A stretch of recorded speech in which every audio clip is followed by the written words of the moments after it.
No quarantine protocol worked. After all, how do you contain something that shouldn't even be alive? The scientific vessel Pandora 9 floated silently in the Haumea belt, a region beyond Pluto where intelligent asteroids emitted radio signals that defied human logic. Biologist Dr. Elara Krios, a 40-year-old woman with eyes marked by emotional scars, studied the readings from the biosignature scanner. She was naturally skeptical, still traumatized by a failed first contact mission years ago that had resulted in the death of her team. "Something's wrong here," Elara murmured, adjusting the holographic controls. "These asteroids, they're not just emitting signals, they're responding."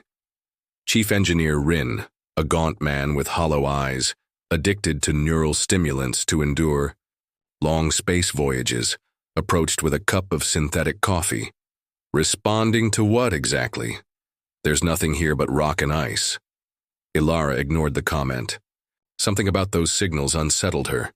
They weren't random, they were structured like a language. Before she could investigate further, the collision alarm blared.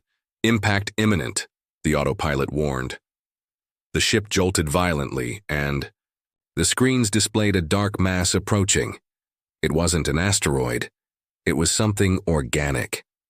The crew gathered on the command bridge to observe the creature through reinforced glass. It was colossal, the size of a cruiser, floating in the void as if sleeping. Its skin was a fusion of metallic scales and fungal tissue, with pulsating veins that glowed in ultraviolet frequencies. Its face, if it could even be called that, was a gaping cavity filled with silicon teeth, sharp as diamond blades. This is impossible," whispered Chief Medical Officer Dr. Vector, a pragmatic man who rarely showed emotion. "Nothing can survive in the vacuum without protection, let alone something this massive." A chill ran down Elara's spine. The creature wasn't dead, it was hibernating. And worse, it was pregnant. At the center of its body, a pulsating bulge revealed the presence of translucent eggs, each the size of a human. Determined to study the creature, the crew used robotic arms to bring it aboard. The quarantine lab was prepared with Level 5 biosafety protocols, but nothing could have prepared them for what happened next. While collecting a tissue sample, Elara's suit was pierced by a black spore that infiltrated her bone marrow. The pain was immediate, as if something was moving inside her. In that same instant, a voice echoed in her mind, guttural and ancient. "You will be the womb." Hours later, Elara developed a high fever. Her skin displayed black patches shifting beneath the surface, as if something was feeding on her. Meanwhile, in the lab, the creature's eggs began to glow, emitting a pulsating light that caused the ship's instruments to fail.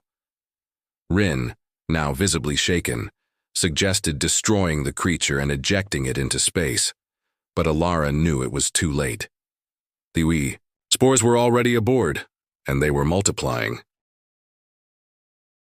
The quarantine lab aboard Pandora 9 felt more like a nightmare than a scientific facility. The creature, now contained within a reinforced glass cocoon, exuded a sickly sweet stench, like rotting flesh mixed with poisonous flowers. Its veins pulsed in erratic rhythms, and the eggs in its womb glowed with a breath-like light. Dr. Elara Krios, still weakened by fever and the black patches spreading across her body, insisted on leading the autopsy. "We need to understand what it is," she said, gripping a diamond scalpel with trembling hands, "before it understands us." The first incision revealed an anatomy that defied all biological logic. The creature had no distinct organs. Its interior was a hive of brain-like structures, each pulsing at different rhythms, as if they were independent hearts. A thick amber-colored liquid seeped from the cuts, coagulating mid-air into perfect geometric patterns before evaporating. "This isn't possible," murmured Chief Medical Officer Dr. Vector, recording the anomalies on his datapad. "These structures, they seem to be communicating with each other, as if they're part of a neural network." Elara silently agreed. She felt a strange connection to the creature, as if the spores inside her body had linked her to something far greater. In her fevered moments, She glimpsed visions of a pulsating planet where identical beings were worshipped as gods. Before they could continue the autopsy, the creature began to regenerate. The incisions sealed themselves, and the severed tissues reconstituted in mere seconds. The eggs in its womb pulsed more intensely, as if feeding off the ship's energy. "Shut off the lights!" shouted Rin, the chief engineer, noticing the energy panels overheating. "It's draining our power." The crew obeyed, plunging the lab into darkness. The only illumination came from the eggs, now glowing in eerie shades of green and violet, casting grotesque shadows on the walls. Desperate, Rin injected himself with a triple dose of neural stimulants to stay awake. His addiction led to a fatal mistake. He touched one of the eggs with his bare hand. Within minutes, bioluminescent tendrils sprouted from his arm, and he convulsed in agony. "He's merging with it," Elara gasped, recoiling in horror. Rin did not respond. His eyes glowed with the same eerie light as the eggs, and his voice echoed as if spoken by many. "The swarm breathes in space. The swarm feeds on worlds." The mother creature awakened. Its silicon teeth vibrated, emitting a frequency that shattered the containment cocoon. Rin, now fully assimilated, opened the ship's airlock, screaming, "The swarm needs space!" The crew fought to seal the doors, but it was too late. The vacuum of space began sucking everything out, including fragments of the creature. Clinging to a support beam, Elara watched as the eggs were pulled free, drifting into the void like malevolent stars. Amidst the chaos, she made a terrifying realization. The creature was not a singular entity. It was a messenger of an interstellar species, one that decomposed civilizations to sustain its life cycle. The scars on its body belonged to ships from 12 extinct species. Humanity was just the next victim. The Pandora 9 was in ruins. The vacuum of space had ripped away half of the quarantine lab, and the remaining corridors were coated in a viscous, bioluminescent substance glowing in hues of green and violet. The mother creature, now partially disintegrated, still pulsed at the center of the lab, its brain-like structures beating in chaotic rhythms. Dr. Elara Krios, weakened by fever and the blackened patches spreading across her body, dragged herself toward the command center. A sharp, pulsating pain radiated from her abdomen. Something was moving inside her. The voice in her mind was constant now, whispering phrases in a language she did not understand but felt deeply. "Elara, we need to talk," said Chief Medical Officer Dr. Vector, intercepting her in the corridor. He looked haggard, dark circles under his eyes and an expression of pure despair. "The spores, they're spreading. Jax is dead, and Rin, well, you saw what happened to him." Elara shook her head, trying to focus. "The eggs?" she asked, her voice hoarse. "Gone," Vector replied. "Drifted into space, but that's not what worries me. It's you." He showed her a scanner reading. The embryo in her womb was not human. It was a cosmic chimera, a fusion of human and alien DNA, and it was growing rapidly. Meanwhile, Rin, the chief engineer, had become something beyond comprehension. His body was now a mass of bioluminescent tendrils with remnants of his human face still visible. He crawled through the corridors, muttering fragmented phrases. "The swarm breathes in space. The swarm feeds on worlds. The swarm is eternal." The remaining crew attempted to contain him, but their weapons were useless. Every wound they inflicted only made him grow stronger, feeding off the ship's energy and the spores now infesting the air. Elara's visions became more vivid. She saw the pulsating planet again, but now she understood its purpose. It was a cosmic nursery, a spawning ground where creatures like the one they had encountered were cultivated and sent out to infect other civilizations. The swarm was not a species. It was a life cycle, a force of nature existing only to consume and reproduce. Then a horrifying realization struck her. The embryo inside her was not just an individual threat. It was a dimensional bridge, designed to open a portal for the swarm. Its birth would mean the end of humanity. Dr. Vector, grasping the full gravity of their situation, proposed a desperate plan. "We have to destroy the ship," he said, his voice heavy with sorrow. "If the swarm escapes, it will consume everything. The Federation, Earth, everything." Elara hesitated. She didn't want to die, but she knew he was right. Before they could act, however, Rin appeared in the command center, his grotesque form blocking the exit. "You don't understand," he whispered, his voice a chorus of echoes. "The swarm is not death. It is transformation. You will be part of something greater." Without hesitation, Vector activated the ship's self-destruct protocols. "Elara, go!" he shouted, wielding a makeshift weapon. "I'll hold him." Off. Elara ran, but not to escape. She knew the embryo inside her was the key to everything. If she could reach the mother creature, perhaps she could use her connection to the swarm to destroy it from within. In the lab, the mother creature had nearly finished regenerating. Its brain-like structures now beat in perfect unison, and the remaining eggs radiated with an intense glow. The embryo inside Elara responded, recognizing its origin. The voice in her mind grew louder, clearer. "You are the womb. You are the door. Open us!" Elara stared at the creature, tears welling in her eyes. "No," she whispered. "I am the end." And with that, she plunged into the creature's open maw, feeling her body merge with the entity. The embryo inside her screamed, but it was too late. Elara had become part of the swarm. The Pandora 9 had become an alien ecosystem. The walls bled a thick amber fluid that shimmered in shades of green and violet, and the ship's control consoles had transformed into pulsating organic structures. The mother creature, now partially fused with Elara Krios, dominated the quarantine lab, its brain-like masses synchronizing their rhythm with the embryo inside her. Dr. Vector fought to maintain his sanity. He had witnessed Rin's transformation into a mass of writhing tendrils, and now he watched as the ship itself became something alive and conscious. "This isn't an infection," he murmured, observing the walls as they pulsed. "It's assimilation." The ship's systems began to fail one by one. Lights flickered in erratic patterns and the computers emitted guttural noises as if trying to speak. The remaining crew, now only 3, gathered in the command center, scrambling. "For a solution, we have to destroy the ship," said Lena the pilot, clutching a plasma grenade. "If the swarm escapes, it will devour everything." "And Elara?" asked Tarek, the technician, whose right arm was now covered in the same black patches as Elara's. "She's gone," Vector said, his voice heavy with grief. "She's one of them now." As they argued, the mother creature fully awakened.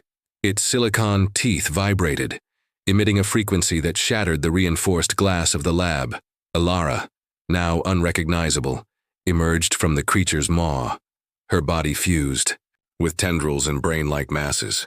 "You don't understand," she whispered, her voice an eerie harmony of overlapping tones. "The swarm is not death, it is transformation. You will be part of something greater." While Vector and Lena distracted Rin and the mother creature, Tarek dragged himself to the ship's core. His infection now covered half his body, and he knew he didn't have much time left. With trembling hands, he connected the detonator to the core, preparing the overload. "Elara," he whispered, looking toward the lab. "I can feel you. I understand now." Elara's voice echoed in his mind, soft and maternal. "You will be the womb. You will be the door." Tarek smiled, his tears mixing with the amber fluid coating his face. "Not today," he said, pressing the detonator. The ship's core overloaded, unleashing a wave of energy that annihilated everything in its path. The mother creature howled as its brain masses ruptured, spraying golden ichor. Rin was vaporized, his tendrils disintegrating into luminescent particles. Elara, still fused with the creature, looked at Tarek with deep sorrow. "You cannot stop," she whispered, just before the explosion consumed her. At the last moment, Vector and Lena escaped in an emergency pod, watching Pandora 9 erupt into a supernova of fire and alien matter. But then, they saw something that made their blood run cold. The eggs that had drifted into space began to glow, opening small portals to the pulsating planet. "It's not over," Lena whispered, her face pale with horror. "They're coming." The emergency capsule floated in the vacuum, far from the wreckage of Pandora 9. Dr. Vector and Lena watched in silence as the ship exploded in a cascade of light and molten metal. But the relief was short-lived.